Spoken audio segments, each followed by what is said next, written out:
So the numbers don't lie. With the views on the previous Ferrari videos, you guys are loving the Ferrari. And I don't blame you, because I really love this car too. Let's talk about what we've done so far and things that have yet to be done. Let's get started.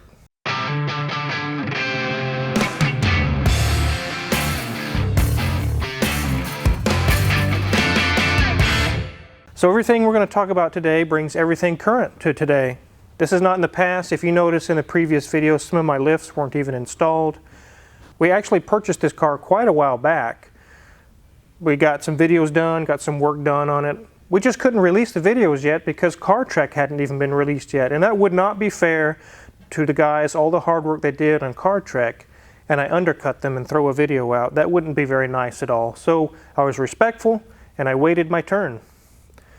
You guys, if you haven't watched CarTrek 4, Series 4, you really should go check it out. It is awesome. It is amazing. 3 Ferraris and all the paces that they put them through. So I'll recap on the previous videos. We had the interior completely removed and it's back from low-end upholstery. We have not reinstalled everything yet because there's so much other things to do. We were going back together with a lot of things on the engine. I've got some updates on that as well. And I have found more things that I'm going to have to fix. So let's start at the rear of the car and move our way forward. So the rear emblems on the car, the insignias, I refinished them myself. There's the prancing horse. And then the 308 GTB insignia. It matches the original. I've just repainted it. I was going to purchase some new ones. I thought that's a no-brainer, or just buy new, good condition ones. Until I saw a used set, or like $300 for that one and $400 for that, and that's per insignia. I was like, nah, there's nothing wrong with these insignias. They just need to be refinished. And I did that and they turned out really good. They look nice. I'm really happy with that. The trunk is all apart right now because I had to take some of that out to get to the little nuts on the back of the insignia. Otherwise, there's nothing that really needs to be done inside of here. Everything's in pretty decent shape. Now we move to the engine. And as you can see, it's looking even better and even better every time you guys see it. I got the intakes on, I got the corrosion filled back in and got it resurfaced and put the new gaskets, everything sealed up nicely.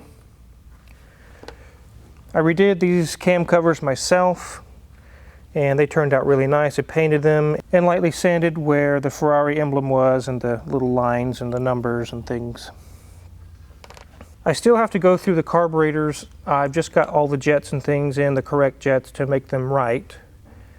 So that has yet to be done. But the intakes are done, all that stuff's together. And I mentioned in a previous video I'd be replacing this pipe. And you can see that that is a nice silver pipe. The old one was a yellowish color. It was almost rubbed through from a vacuum line or a hose. And I just don't want to chance a pinhole while cruising around in the car. I just replaced it. Right here, and also across on the other side, on the other head, you can see there's plates in place of where the distributors used to go. This particular model was a dual distributor setup. Many of you in the comments have said, well, that's not true, Car Wizard. Some of them were a single distributor, and that is correct if they were sold in Europe. This is not a European Ferrari. This is a United States Ferrari with a US VIN. It was sold in the US, so it had dual distributors. Now it will have 0 distributors. I got the kit from Nick Forge's Ferrari, and it will make this system no distributors. It'll be deleted. So that'll make a lot less mess. I don't have to mess with timing. I don't have to mess with expensive tune-ups. It's all taken care of. We do have one timing cover off because we need to mount a crank sensor on it. So as you can see down there on the harmonic balancer, there is now a little tone ring. It's black and it has little teeth on it. That just basically clamps on or bolts onto the harmonic balancer without having to take everything apart. And now we have a tone ring that the ignition module can read the position of the engine. So that part's done, and let me find the timing cover for you. So here's a little bracket that will mount to the timing cover. And then this is a crank sensor with its connector at the end. It just slides into the hole. When you get everything located, you clamp it down. You've got to set it to the right gap there. But that will be where the crank sensor will reside. So in addition to that, This is the kit from Nick Forza's Ferrari. He sells this kit that is pre-set up as far as the timing curve and everything that goes with this Ferrari engine. This is a generic XDI kit, but he takes these kits and modifies it and changes the settings specifically and exactly for this carbureted 308 GTP. So it comes with spark plug wires, boots, relays, fuse holders, a whole bunch of wiring and things all in this little pile here. And then it has a module here. It also has, there's actually two of these. This is the actual ignition coil modules. This is enough for 4 cylinders. There's a second one to do the other 4 cylinders. So, like I said, there'll no longer be a distributor.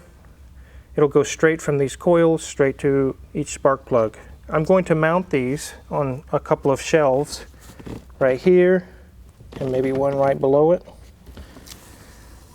I've seen several pictures of people that have used this kit, and it's usually right in this area is where they put them. Just clean and out of the way.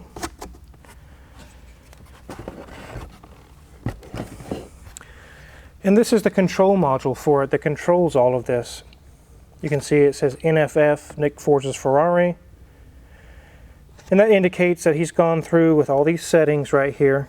And he has set the advance and all the different setup specific to this car, exactly for this engine.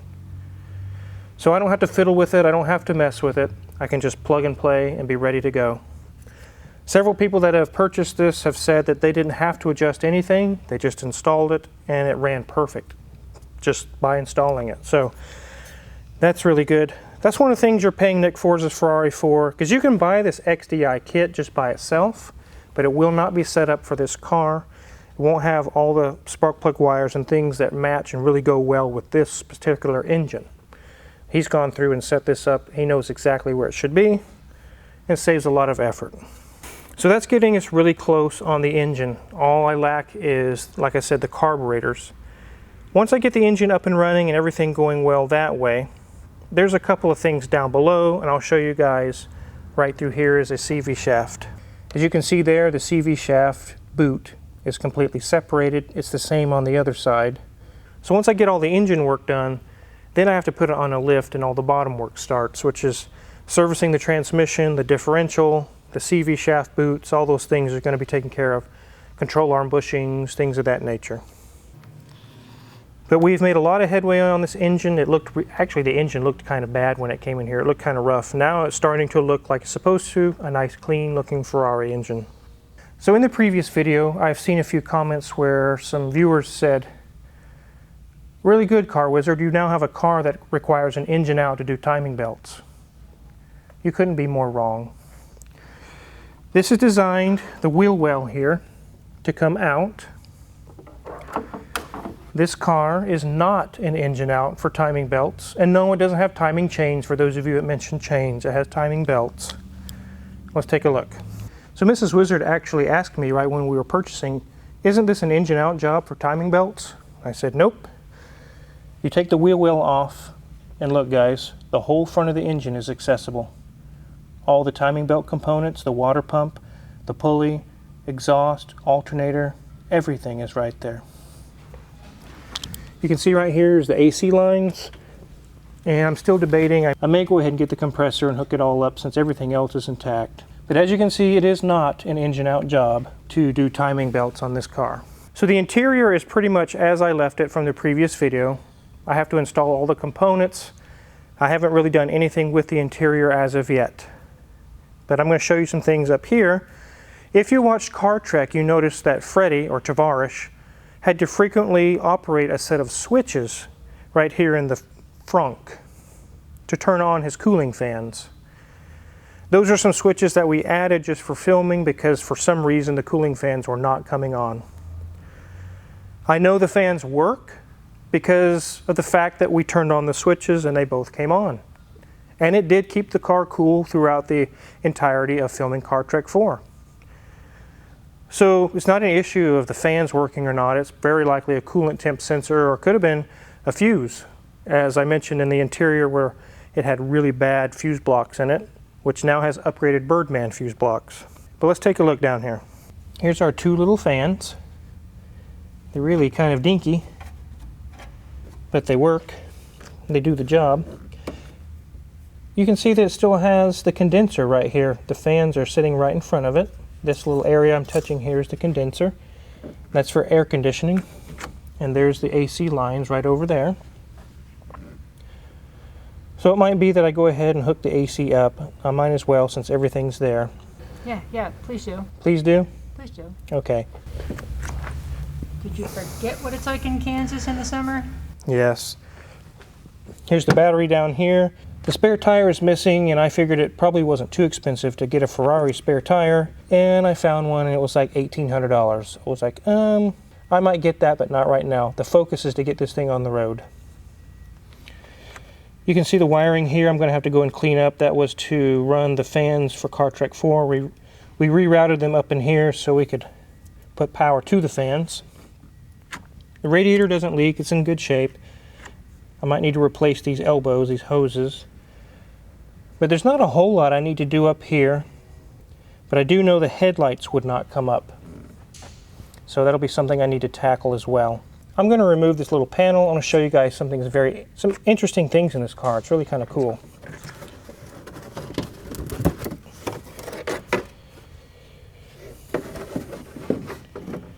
So here's our brake booster and a master cylinder, but it sits sideways.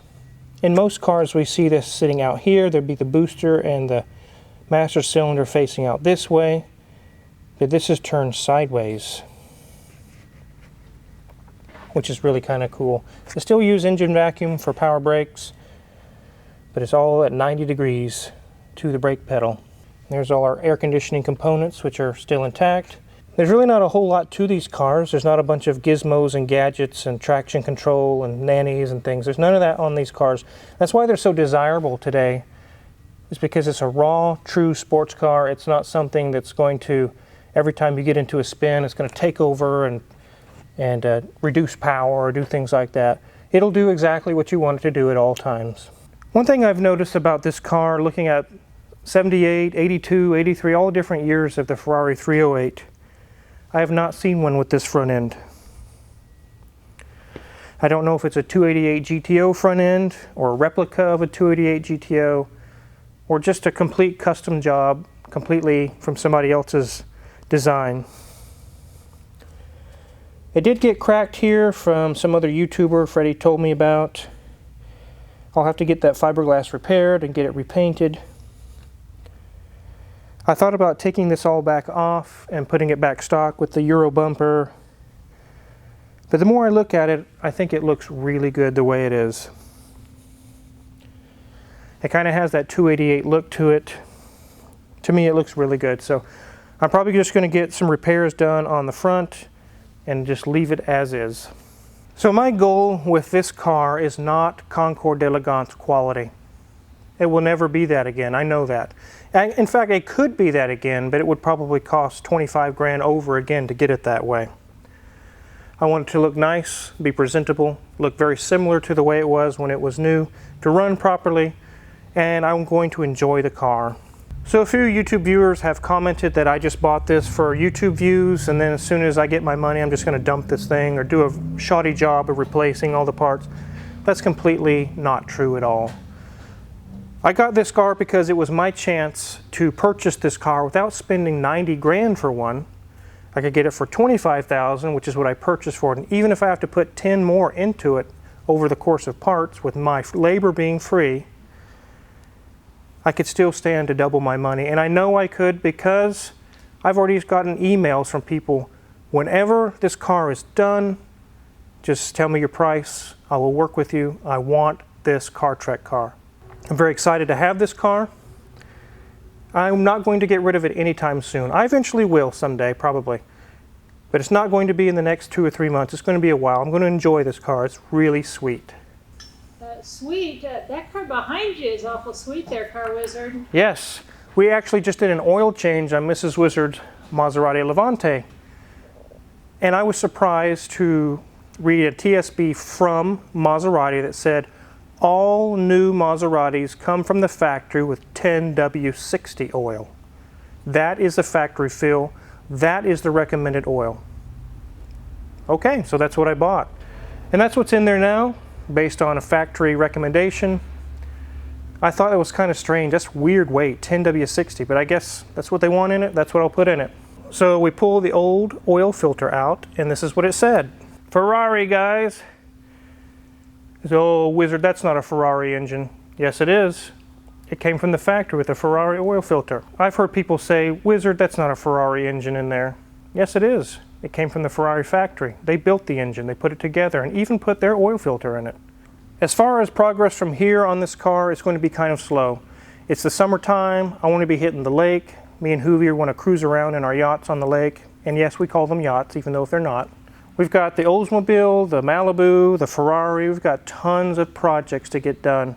I will definitely probably focus on this one first because I really want this one done. It's probably going to be a little couple, 3 weeks before you see another video on this one, because we want to make some really good progress and maybe even get the thing started and running for you guys so you can hear it. So if you're curious what kind of tools we're going to use on this car, check my Amazon affiliates link in the description below. All the tools we use in the shop are listed for sale there, and we get a small cut, and we really appreciate it. And if you haven't hit the subscribe button, which a lot of you have been doing lately, I really appreciate that. Make sure you do that now. You want to keep up with this car because I want to get it done and you want to see it done, and I agree with you. We need to get this car done. Thanks for watching.